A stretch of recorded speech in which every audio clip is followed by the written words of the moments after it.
Make a roll call. Kent Maggart here, Ms. Frederick. Murray Smith is absent, Peter Perez Here. and Sharon Day Marseille. Here. We got a quorum. And received comments from the public. And we want Waltz here. Do you want to wait until we get to the agenda item and we'll let him discuss the Yes, item 10. Yeah. Yes, sir. The public comment. Yes, sir. Good. Okay. Act on the request for adjustments or relief from specific charges imposed by the district. Okay. Consent agenda. Item 4 through 8. Do you have anything on questions on it this time? Consent agenda, any Motion to questions? approve the consent agenda. Got a motion to peruse the consent agenda. Got a second? Second. Those in favor, aye. Aye. Okay. Item 9, reserve the monthly SGR Woodlands Division report. All right, short and sweet this month. Reports in your packet on page 20. Nothing out of the ordinary, but I'd be happy to answer any questions on anything you may have related to Woodlands or GRP.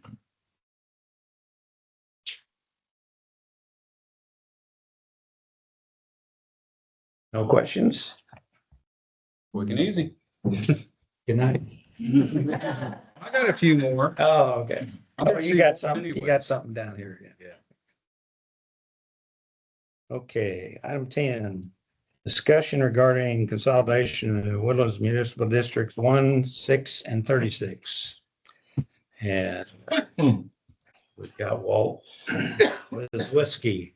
Is that right, Walt? This is whiskey from here from Mud 6 or Mud 1. And he's wanting to discuss their proposal to consolidate.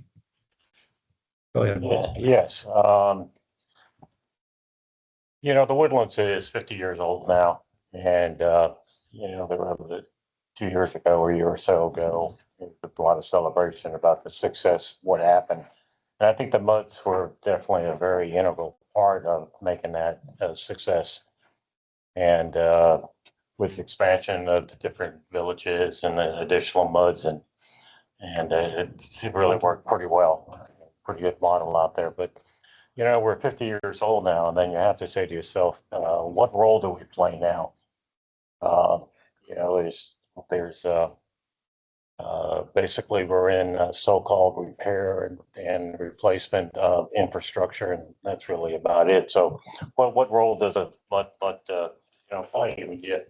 And if you look at the way that the things are structured now, do we really need 50 mud directors? Do we really need 10 trustees? Do we need 11 meetings, for the size of the organization that we have? And, speaking not just as a mud director, but as a resident, and also, is that really the most efficient government, that we have out there?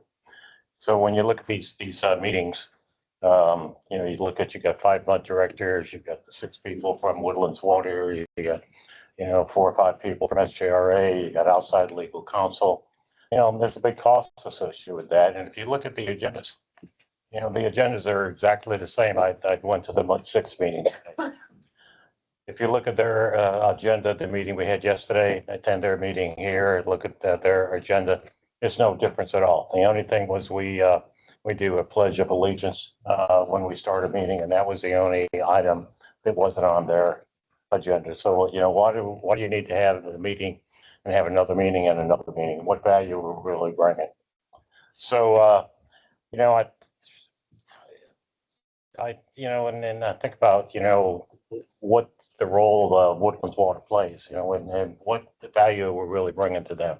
I mean, they're the experts of this, why not just turn it over to them? I guess to begin with the end in mind, I think we ought to look at the fact is, that we really need the Muds anymore. Could we go to a different structure? Different structure that has, say, elected board of trustee members, and you eliminate the Muds, but that's down the road. So to get to that, though, I think we need to look at what can we do that would have an impact on it now. And I think consolidation of some of these Muds would work. And there are some muds that are pretty close to them and other tax wise, bonding wise, reserve wise and so forth that, we can become more efficient by and reducing cost. So what we'd like to do is entertain to you and the fact that you'd be receptive to maybe sitting down and, ascertaining whether or not something like this would work between Mud 1, Mud 36 and Mud 6 also. And, we're supportive of it. We would like to do it in Mud 1 and Mud 6 is going to study whether or not they want to do it. So I want to throw out to you guys, would you be interested in us sitting down and see, we can think outside the box and come up with a workable solution that would be beneficial to the residents and to your district and, reduce cost. Question for you, Brian. Since this is a regulated board by the state of Texas, would we have to introduce legislation to make this structure change? So there are provisions in the water code that provide for the ability of districts to consolidate. And we've done that once before. The old Woodlands Mud number 2 and Montgomery County Mud number 40 consolidated, it's probably over a decade ago, to form Mud 1. Yeah. And so we have gone through this exercise before. We have not done it with 3 districts simultaneously. I mean, that does potentially increase the probability of it not passing because you have 3 that need to get together as opposed to 2. But there is a statutory process that allows for districts to consolidate with one another. We did try with Mud 6 previously, and it went for a vote with the residents. It was defeated by 14 votes though, but unfortunately it was done the same time the incorporation election was in that process. So I'm sure there was some confusion on there and the fact, well, what is this and what is that and so forth. So that's one of the reasons we think why it failed. Well, I brought this up in December and brought it up again I missed January, but February, after talking to you and Deborah and Eric, a number of people, it was way over my head. And what I did is I kind of flipped it to Eric to say, can you help? Can you help do this? Because I think that not only would we like for it to be done, but it has to be done for the growth of the future, because the Woodlands is getting larger and it's getting more complex, and you just can't have 50 people making decisions where really 5 or 6 can make the decisions. And I think we're at the point as a build out, whatever happens in, Mud 46 affects Mud 1, affects Mud 36 and so forth. I mean, it's the Bear Branch Dam is a prime example. There's a incident right there. There's basically 5 muds now that are supposedly responsible for that dam, but that's a Woodlands problem. That's, a Woodlands water problem. That's a Woodlands mud problem. It's not their problem. Because if that thing fails or, it affects the whole community. Well, my only comment is that, as you know, the reason we've got 10 muds is because some of them are old. 6 and 36 are 1974, 75 vintage, and then we've got newer ones. I don't know what the last one was. Do you know when it was founded? It's 20 years later at least. Sometime in the 80s. So the net result is that up until the last few years, some people's tax rates were 4 or 5 times what the older muds were, 6, 36. So just from a tax standpoint, obviously a consolidation would mean all of us old muds absorbing everybody else's or the newer muds debt. And as I told Walt, like given this example is Mud 6 came to us when I was on the board probably 9 or 10 years ago, and they were excited about consolidate. And they didn't understand that they still owed $4.5 million worth of capacity loans to the River Authority. That doesn't show up on the regular budget. It shows up as line item. And at the time, Mud 36 owed like 800,000. So we would have had to absorb that debt. Well, fortunately, their debts now, as I checked the other day, I think it's like $1.5 million that Mud 6 owes. We don't owe anything. I don't say anything. It's like 100, 200,000. But we do have new capital improvement loans, and those just about offset our capital improvement loans for the new bonds for the meters, roughly offset. So 6 and 36, now it makes some sense from a tax standpoint or a debt obligation standpoint. So I think it's a good idea. I feel sorry for these people who have to sit through hearing the River Authority's presentation 10 times. Who's counting, huh? So just from a administrative standpoint, obviously it makes a whole lot of sense. I don't know how many dollars and cents you can put on that, but obviously it makes a lot of sense. Sharon? I don't know who has the answer about this, but I agree with both of my director colleagues. But I am concerned about us. Is it going to raise the tax rate for our new consolidated mud? Is it going to cause the fees to extravagantly change? Or has anybody gotten that far? No, I mean, I think that's one thing, what we're trying to put out there, we need to sit down, we need to go through the numbers, we need to, really to make sure this does make sense. From a 50,000 level, it sounds great, but we need to get down to the numbers and really see what impact it has on you, what impact it has on us, what impact it has on Six. And so that's why, I'm asking if you can, think about it, assign somebody we could work with. I've got a couple of people that are working on numbers. Mud 6 is gonna let us have somebody. And so then we can go through the numbers and then come back and say, yeah, this makes sense. Well, it sounds good, but it doesn't make sense. Like be I involved. I want Eric's opinion. Go ahead. What I was gonna do is, so we're singing Kumbaya real quick. But to be a little bit of a contrarian on this, we're getting ready to spend a boatload on repairs. And 2 years ago, we almost went down the wrong path and replaced stuff that didn't need replacing and ignored stuff that is going to be replaced and repaired now. I'm not so trustworthy of so many other people on making sure that we don't all of a sudden, because the water treatment plant hasn't been decided yet. The merger is going to take a few years anyway, right? But I knocked on a lot of doors in Mud 36, and explained that at that time I felt that doing a complete water treatment plant replacement and a complete asbestos cement pipe replacement was not the right thing to do. We don't do that in industry. We do condition-based, repair and improve and replacement. So, I've made promises to a lot of people that, I want your voice to be heard.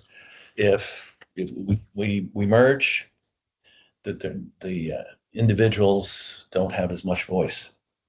So Well, we're not voting on merging. We're just. no, but I'm just saying. discussing whether we want right. to have more Right. discussions, and we need to be open. Oh, I'm all for having think that discussion, but what I wanna do is, I don't wanna lose the fact that we're getting ready to spend more money than Mud 36 has ever spent. Yeah. What? On what? On all those repairs of the piping, which is a shared cost. Is this a 600,000 that we were talking about? Well, this is the 100 and something million, That's. Yeah. Sanitary sewer. 152 million. Well, I think the point he's making is that we had a 6-4 vote to spend a bunch of money at the River Authority on a mud basis.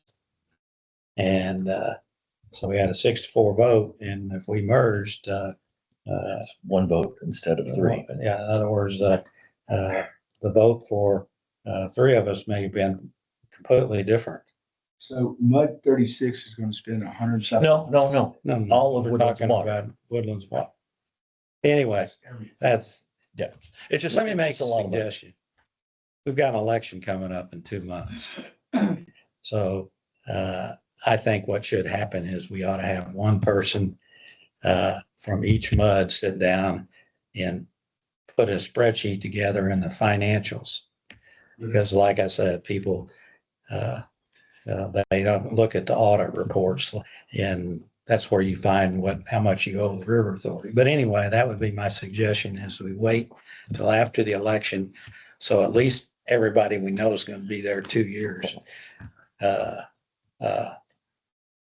As a minimum to put on this committee, because it may, like you say, it may take 2 years by the time we go through the process, but then I'm agreeable to looking at Oh, it. yeah.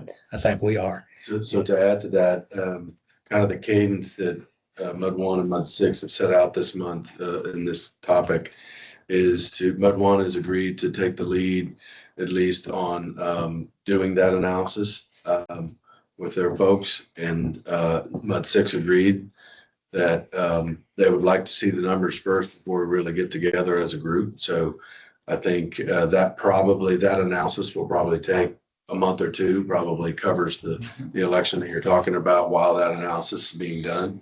And then we can come back to the MUDs once the numbers are prepared, and as well as some of the pros and cons that'll be kind of included in that discussion, and then come back together at that point, which probably will take a couple months. It seems to me, need to have 3 people, you need to have one person from each MUD going in.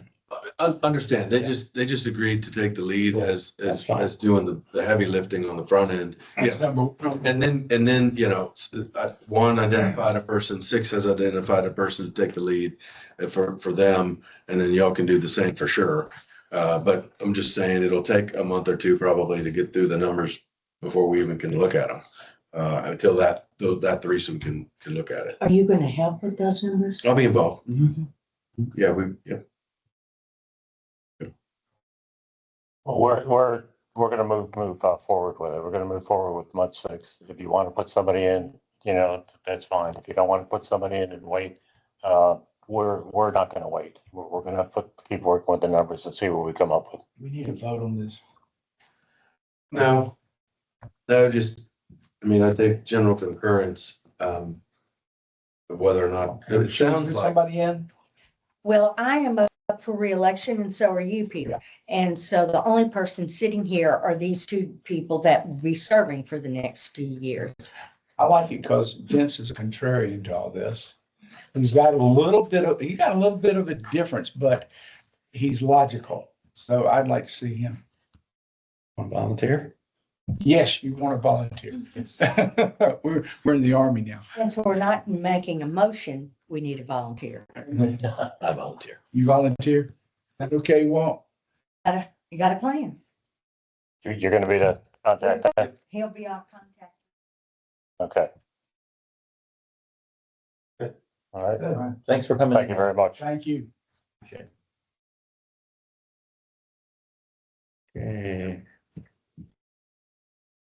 Agenda item 11, just receive and discuss supplemental agreement with FGRA for issuance of bonds in connection with Tier 1 water line renewal projects. okay, we'll be looking at this document, after I prepared for us. So this document, is the timeline for the 5 projects that were identified in the HDR report, that we saw last fall. And a general estimation of where they might fall in the next 2 years. It was identified in the HDR report that the Tier 1 and Tier 2 projects could go in the next. You have that? There's other copies up here if we need it. Thought I brought one to the trust of the meeting.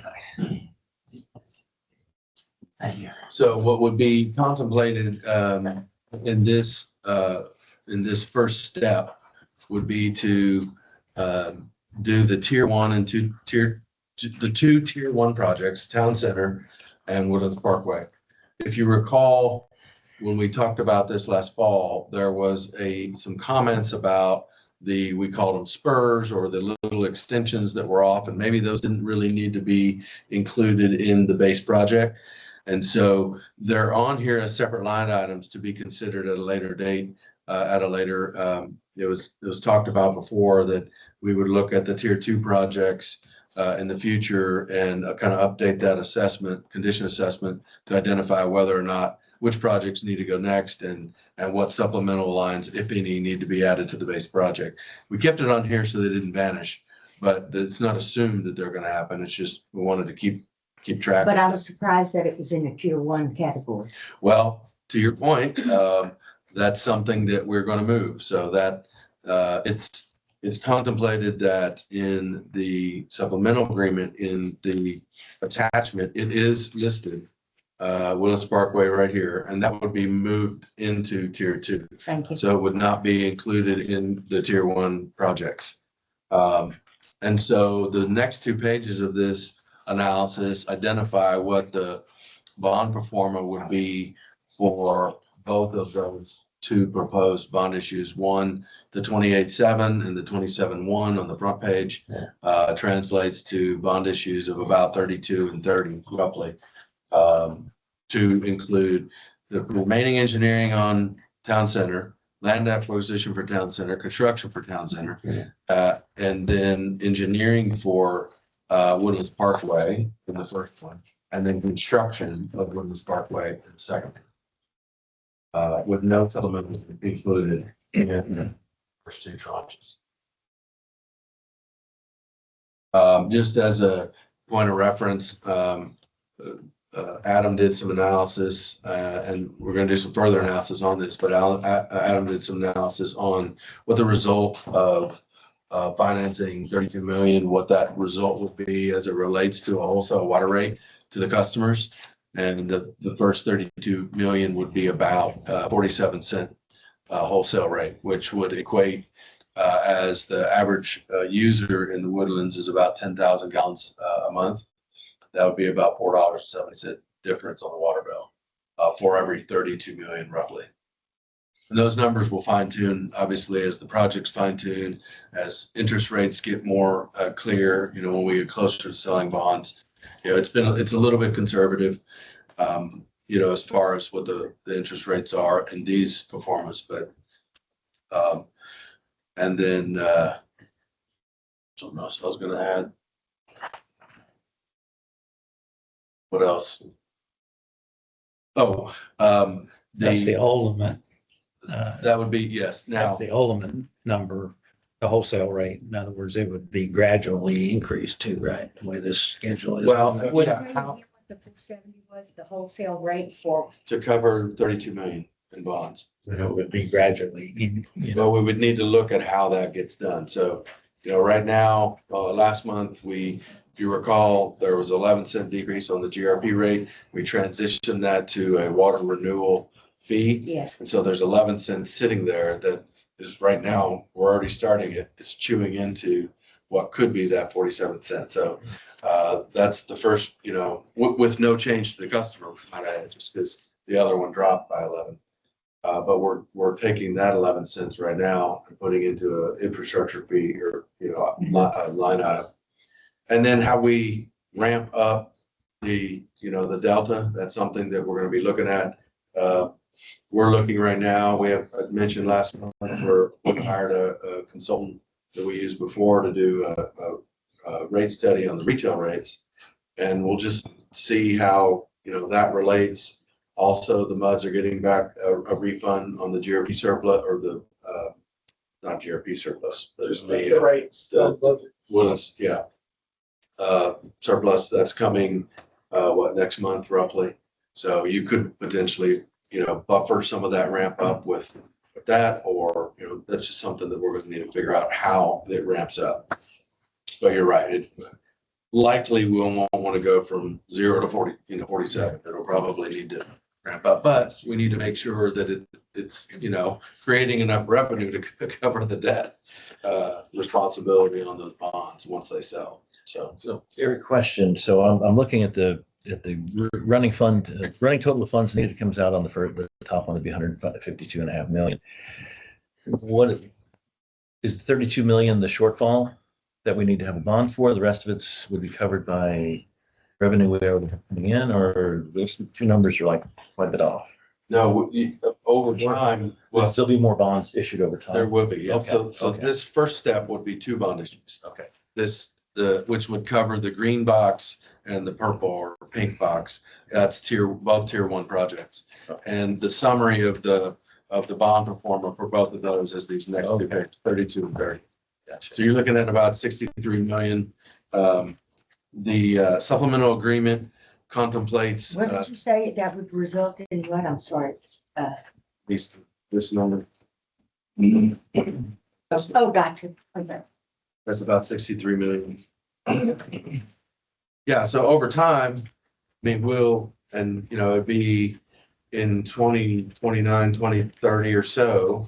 That's when those tier 1 projects would likely be brought back up again, or whenever it's time to do the updated condition assessment of the rest of the tier 2 stuff. Okay. At that time, we need to identify how that's funded. Okay. Now I see the green and pink Yes. makes more sense. Yeah, and in the middle, the 28.7 and the 27.1. Yeah. That is translated with the financing to the next 2 pages.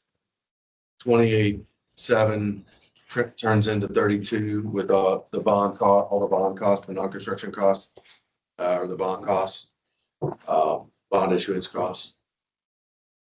And then you can see what the bonds, pay out over the years.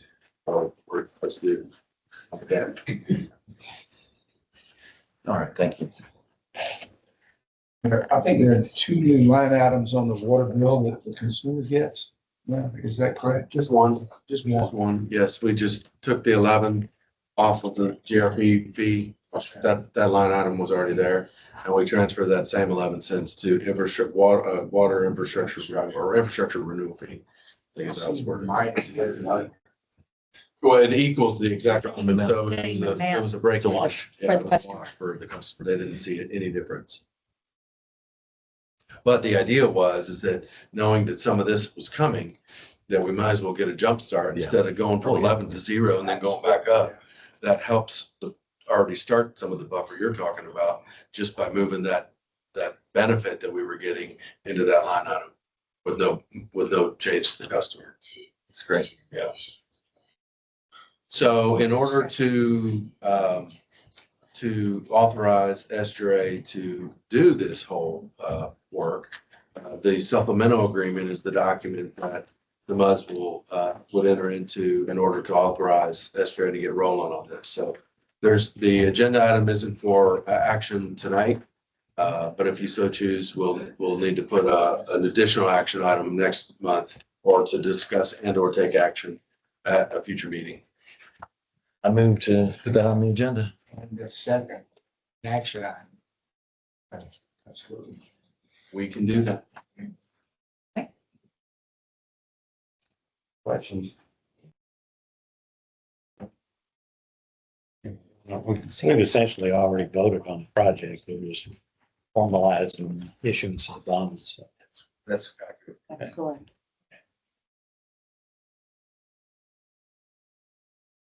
Okay. And item 12, discuss the results of the SFDU equivalent audit. Yes.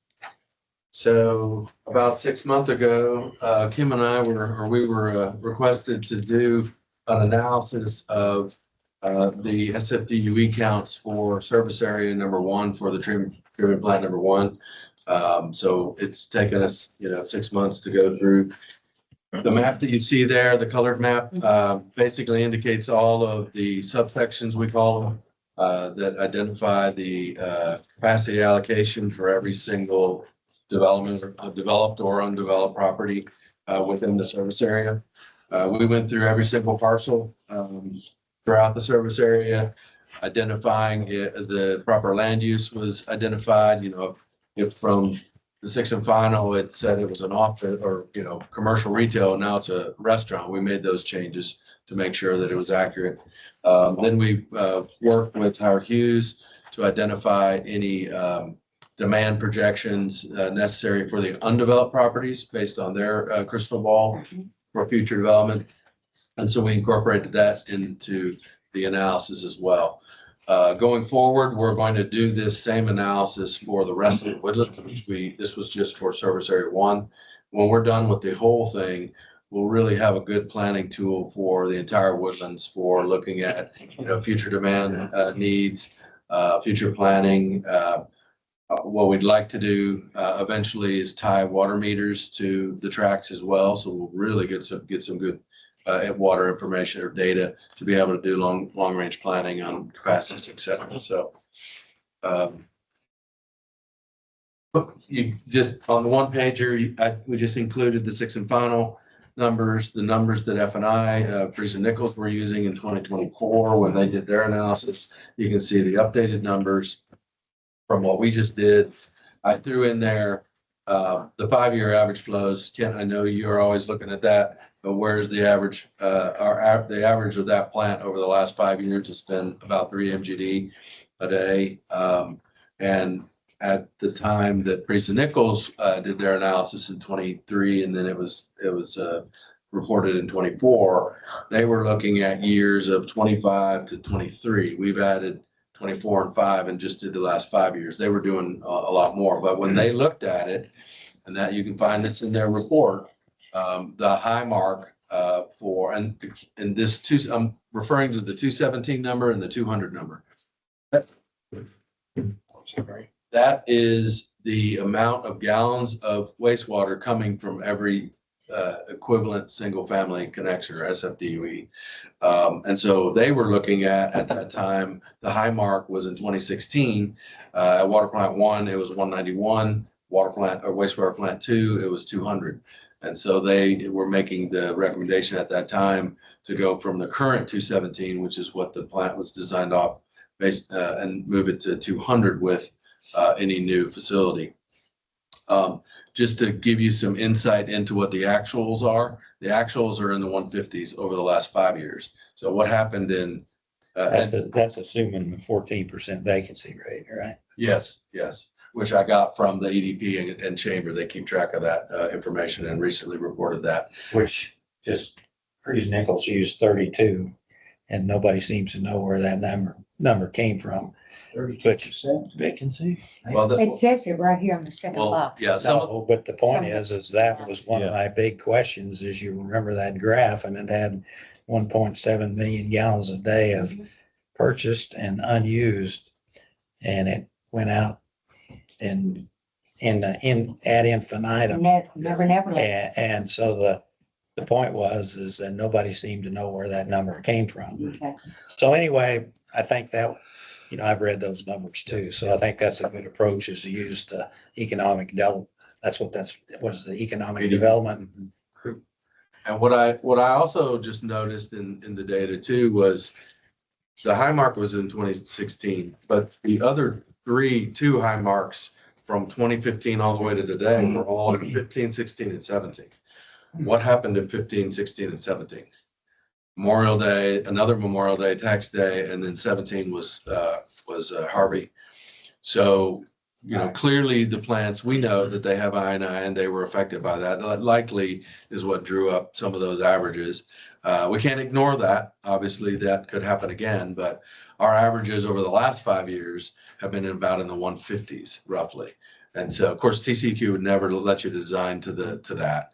They'd have probably a couple standard deviations off that. So what I think we're recommending is SJ will come back to the MUDs with a recommendation on how to re-engage Carollo to finish their analysis, but include in their scope to do some right sizing with the new data that we have, because that was really the intent of this whole exercise, was to confirm the SFDUEs.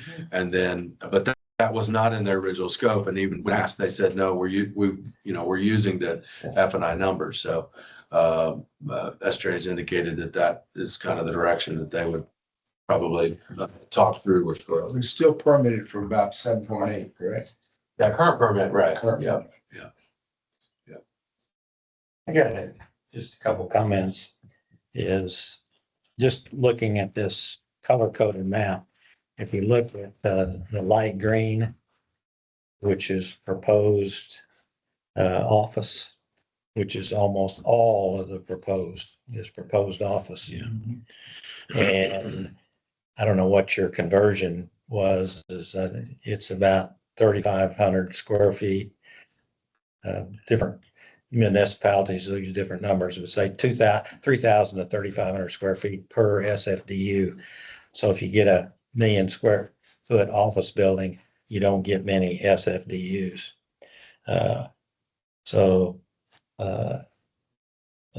don't know what number you used to convert. Do you know how many total square foot of office? Yeah. How many total square foot of office is on this proposed office? Do you know? I know you got a big Not- spreadsheet. Not in my. No, that's what I said. I figured you got this huge spreadsheet, which I don't want to wade Yeah, into. Yeah. The Well, main thing is I just want to point out to people, that's one reason is this plant is still processing 3 million gallons a day, because most of the development has not been high SFDU User. properties. There haven't been single family residences. There's been quite a few apartments, but anyway, if you look at this, most of this light green says proposed office. And I made a comment in the World Today. I doubt that there's going to be many office buildings built, at least not spec office buildings. Not for a while. There won't be spec office buildings. They might be, custom made Yeah, for like, particular companies. But anyway, I think that main thing is that now we're down to being reasonable about what this Good plan, point. probably not in Eric's lifetime, we'll never see 4. I predict. 4 4. Never see 4 average. could be. But no, it's just kind of, I've related my experience with remodeling my bathrooms in my house. I found out that Texas has a law that you can't buy a flush toilet that's more than 1.28 gallons per flush. And because I tried to buy them online and they wouldn't ship them to Texas. Really? I tried to buy 1.6 because a lot of state, I think California and Texas, a few others, I couldn't even buy a 1.6 because I wouldn't ship it to. Wow. So anyway, and that's, Flea market. yeah, but I don't think my wife would. That was part of the problem. But anyway, the point is all these laws that they've come up with, low flow toilets and low flow shower heads and faucets and all that, obviously, when you multiply that by tens of thousands of people, it's making a difference. Yeah, the volume, no doubt, in the last, in my career, the last 25 years, the volume of water per connection Yeah. has gone down. Now what that also means is the concentration has gone up. And so the plant still has to, now the plant has to treat a higher concentration of waste, which does factor in to volume. It back translates into volume, but not 1-to-1, but. Well, as you know, I had them pull that data and we're so far below the minimums or maximums for the various TCQ measurements, ammonia, dissolved oxygen and BOD. They're not even close. So So you're doing a good job. anyway, we got good operators. Y'all, did an outstanding job on this and thank you, Kim. You're very welcome. The other thing is they pointed out that it's like we did the $6,000 accounting in 2017 or 18. And then it's like all the data disappeared. Nobody, and I made the example the other night is y'all, since you're in our mud, you know where those Grogan's Crest is over there on Sure. Nursery Yeah. Road. Well, the first Grogan's Crest, the townhomes were in our mud. Well, that developer bought another 4 or 5 acres right next to him and they came to our mud. And that's not ours. No, but we annexed it and they wrote us a check for their Oh. capacity. Oh, We didn't donate it, but they wrote us a check. And they had a plat, just like single family houses. I, keep track of what's going on in my walks. And anyway, they turned around and didn't build single family homes. They built condos. And now you see right next door it says Growing Crest condominiums. And so I asked the developer how many units. They had 50. And of course, they're small. But the point is it's, and I think now, from what I understand, that every time that somebody asks for a connection or a permit, that there's going to be some kind of a follow-up on, well, how many SFDUs were in this piece of property and how much did you build? And because it may be just like this was 5, 6, 7 years before they finally ended up and built on it. Because we annexed it and then it sat there for several years. But anyway. And as we built the modern data tied to those parcels, we also rebuilt the 6th and final in the database. So what our plan is, because we report yearly to SRA based on any changes we know of future demands. And so what we're going to do every year, instead of doing a 6th and final or a 7th or an 8th, is we're just going to do the 2026, the 2027, and we're just going to do an update. And the update will include, the base will have 6th and final will be sitting there, and then we'll do the new year as whatever changed in that year. So if something developed or land use changed, things like that, we'll be able to update that. And every year we'll be able to keep that running so that we will know, to your point, what occurred before. We'll be able to track that. So we didn't have a tool to do that before. So. But anyway, it's, at least we're down to, Okay, we know where the numbers came from, where this freezing was, nobody seemed to know. Okay. It's a real plus to, in my opinion, to get it updated. No Attorney's journal report down, item 13. items under the attorney's report. Okay, You can go. That's Okay. like general, he said no general items. Sat here Item the whole time. 14. Yeah. I think the general manager report. Make sure we stay on the rails. Yep. I mentioned to you last month that we had hired some new folks for our dish crew. Yep. They're all on board now. They've been on board and they've been training and they're already starting to hit the ditches. So we're doing a lot of planning to, we had identified Planting or planting? planning. Okay. We're going to be tree trimming and siltation, desilting is the main focus of that group. And we've got contractors that are doing some of the heavier stuff with the piping and some of the heavy clearing. But yeah, they'll work on that stuff for foreseeable future until we knock down some of these things that we recommended to you last year or in this budget cycle. So we're making a lot of progress too on that list, by the way. So that's good. I know Kent knows this, but mowing is starting next month. That's our first mowing of the year. Started today. Yes, Monday. Well, that's true. Yeah. But the bulk of the woodlands. Oh, yeah. We'll get rolling. Yeah, we do a little, an extra. Second. Yeah. So across the woodland, the woodland stitches. And flushing has also begun, water system maintenance. That happens this time of year. And so if you see any hydrants being flushed, that's why we do that for annual maintenance. So that's all I had in general on our report. John's got communications. Good evening, page 59 for your report. That first item there up top on 59 outlines our major outreach topics for the month. A big one for us were the MUD annual updates. Those went out in the mail, the mail bill. Hopefully you saw that. We also e-blasted that, social media, that's on your MUD page as well. And I'll bring some stats to you next round on engagement with those updates. We have a community survey rolling right now. It's going to go for about another week or so. If you haven't checked that out, you can do so by scanning that QR code right there. You can also access it via our homepage. And I'll bring findings on that to you next round as well. We have some examples of current communication pieces, including an article in Woodlands Community Magazine, bottom of page 61. Actually, that full article is at the back of your packet if you want to read it. without squinting. That was celebrating our wise water use, residents' wise water use last year. So we had a great year as far as that stands. Compared to 2024, we used 2% more water despite 32% less rain. Folks are getting the message. And then you have an in-person outreach calendar at the bottom of 62. Any questions? Thank you, Nick. John. Thank you. Anything else, Eric? No. Not over 14. Um, I can talk about 15 real quick. 14. Next item. What?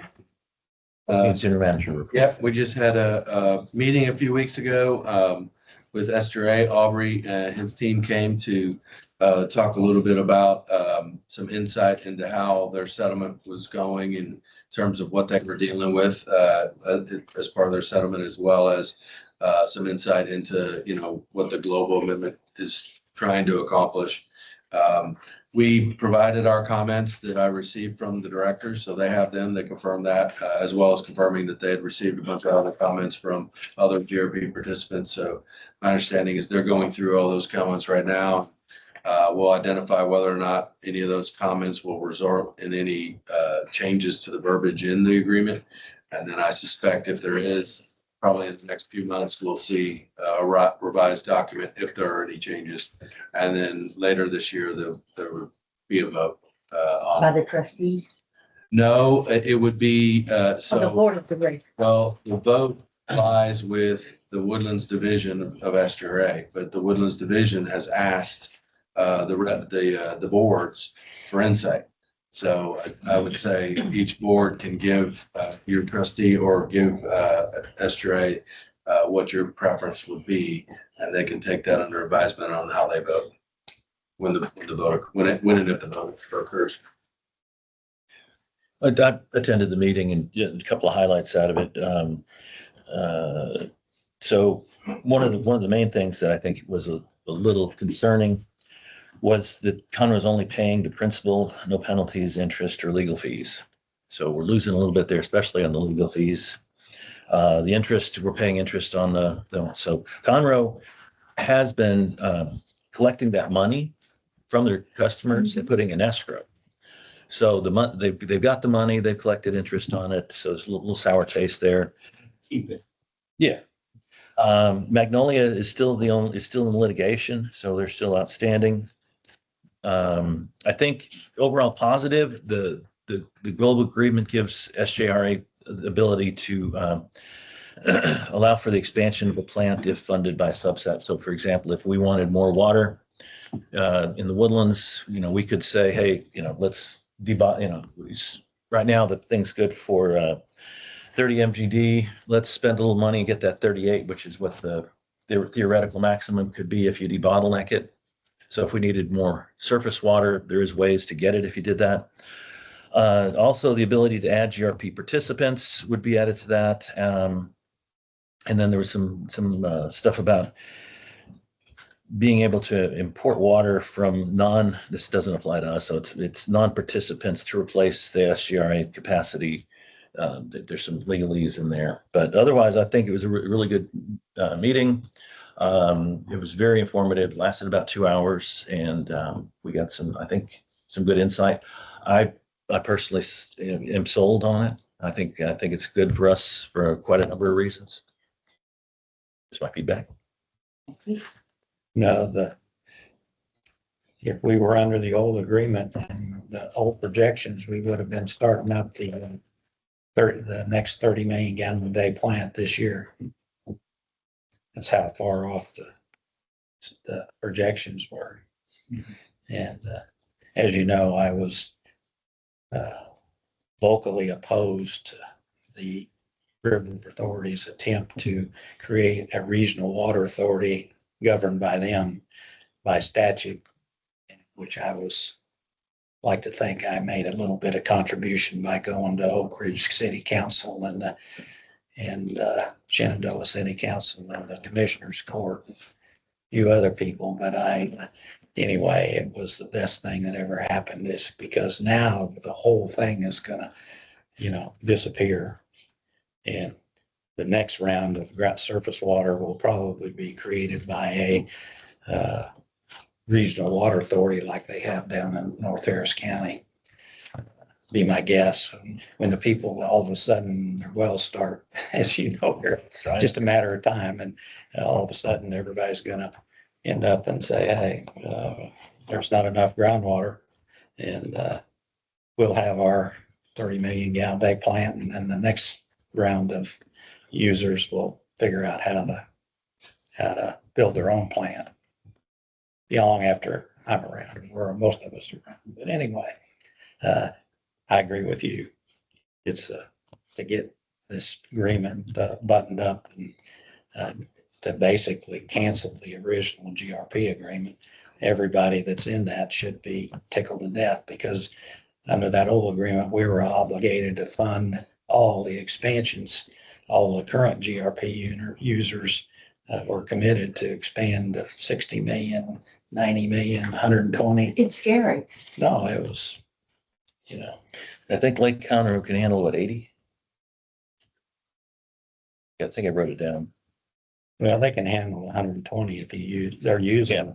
It said Lake is good for, they figured 80 million. Well, I think that's River Authority's share. Okay. River Authority owns a third, but then they turn around and have an agreement with the city of Houston that they're paying for as a result of their projections.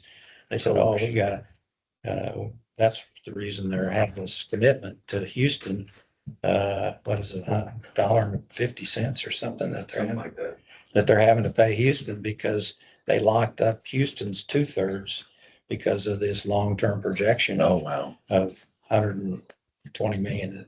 So anyway, I agree, it's best thing. So what it costs us a few interest, Okay. God knows how many. But anyway, got one question. Is Dave Smith the only one that submitted? Yeah, I noticed. Neil Gaynor had some too. No, but I mean, Dave Neal, yeah, there's several. they had these questions about the global agreement in here. Was he the only one that submitted there? No, there's more people in there. Neil, I see Neil Yeah, Neil's Gaynor. there. Neil, and then there's some isolated ones, right? Right, then some were for me, and then I Oh, okay. consolidated, so. Okay. But the net result is we're at advisory capacity because the agreement is between the River Authority and the Woodlands Division. Yeah. And we're strictly so they can essentially. And then weighted by the percentage water use. Right. I think, what do we have? 25% or something, roughly 23, 25.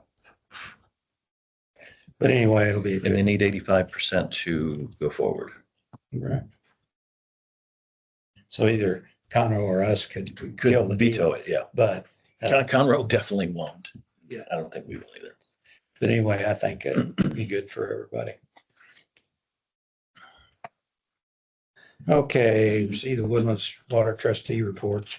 The only comment in here is that we have the River Authority has had committed $9.5 million. We'd voted to buy properties around the wastewater treatment plant. And they have, since we'd approved that, we approved to move that money over. And they have a big force main rehab project, lift station and force main. Yeah, it's actually a couple miles of pressure pipe that they're going to replace and redo the force main. And they're going to fund that with money from that we'd approved for property purchases, which I think is good because essentially the wastewater treatment plant, other than a couple, I think they bought a couple properties just because the people came to them. But anyway, that's where they got the money. If you noticed, is that money is no longer in the budget to purchase those properties, at least at this time. So that's my only comment. If you didn't pick that up. So anyway, and that was another project that they had originally proposed that they thought they were going to, it's a little complicated, but they were going to try to make gravity mains out of half a dozen lift. Yeah. And took a lot of excavation and groundwork, and anyway, they decided that wasn't economical. So they're just rehabbing what they have. And I didn't realize that. Thank you for sharing that point about the That was gravity one. mains. yeah, that was I was one of the surprised. original, they had, in the original, they had replaced the wastewater treatment plant, $180 million worth of pipeline replacement. And then they had that project in that massive original proposal. So they've essentially decided economically it didn't work. But anyway, they used the money to rehab that force main and lift station out of money that we'd already approved. Okay. And So- one other item the trustees also approved was the GRP additional 1 MGD. Bringing our surface water blend from 50/50 to 58% surface water. So that was approved last summer What did you just say? 58%? Yeah. Surface water? from 50. That's average. Average. I wasn't quite clear. Are they actually using mostly surface water in the winter? Here? Well, yeah, Chris reported earlier. Yeah, that that's what I They thought. didn't used to apparently, but they've switched to use more surface water in the winter now. No, that's great. That way it keeps the plant closer to running in capacity instead of. And then I know a couple winters there, they were having a hard time even running because it was only putting out 10 million gallons a day. So anyway, no, that's good news. Okay. Have any reason to recess? Special session. Okay, we'll reconvene. And anybody have anything for future agenda? We've got that agreement that is on the agenda for next time that we have to approve. Other than that, I have a question, but I guess I'll probably wait till the the meeting's not I adjourned. just wanted to know, and thank you for putting the municipal utility district election notice in the March bill. Thank you. I haven't taken the time yet to find out where we're going to be voting. Does anybody know? I'll send it to you. Do you know? Because I saw just, Calling the election. they were trying to move the early voting away from the community center. So it's gonna be If there. it changes, then we have to update it, but it's so right all now that's- governed by the county. So Yeah, it's Susie's office. I know. It's not I out there on I called them about it when the ballots were going out, when all the dates were, but I didn't ask, where is it gonna be held for Mud 36? It won't be held specifically for 36, but yeah. yeah, I'll send you. It'll be the uniform elections. Everyone, every mud will have to go to that location. Okay, thank you. So Shelley, where's the early voting? I'm trying to get to it quick. Yeah, it's attached to the back of the order calling. Yeah, Because the reason is I saw in the community impact that our county commissioner was trying to get it moved to the Mitchell Library, the early voting. He didn't want to have it over here at the community center, which, It's what it's made for. well, Yeah, so that's why I say what we have attached now is what the county has designated thus far, but there are times that those locations will change. So you can't say, okay, this is it. It won't change at all. And you have to check the county site, the county election site, in case they do modify them, and we update our documents as well. Yeah, and we're gonna continue to maintain just a link to get to that site on the website so that if things change, we're not trying to keep up with that. Right. So it'll pump you straight to the Montgomery County it's election. really preliminary. remember 2 years ago, we had the conflict at the community center with Ironman, I think it was. Yeah. And we had to have early voting over in Shenandoah. And you talk about having run for election, trying to get people, took half the, when you met somebody, how to get to Shenandoah City Hall, because Well, it's. that's exactly, it's not the- I'm not allowed to. But then I read where they were talking about going to Mitchell Library or the commissioner. If you hear, is it still gonna be here at the new community center? Early voting, It's for early voting. Are you talking about early voting? early voting. It's Central Library up in Conroe, North Montgomery County Community Center in Willis, Lone Star Community Center in Montgomery, West Montgomery County Community center in Magnolia. Wow. Kevin Brady That's good. over here. Okay, it's gonna be the Brady. Community Center. Okay, we're good. Good. It was nice. That's where I go to Kevin Brady. primary. Yeah. It was nice. The parking lot's a lot bigger. You can weed through the Yeah. holsters a little easy. A little easier. Yeah. They're still there.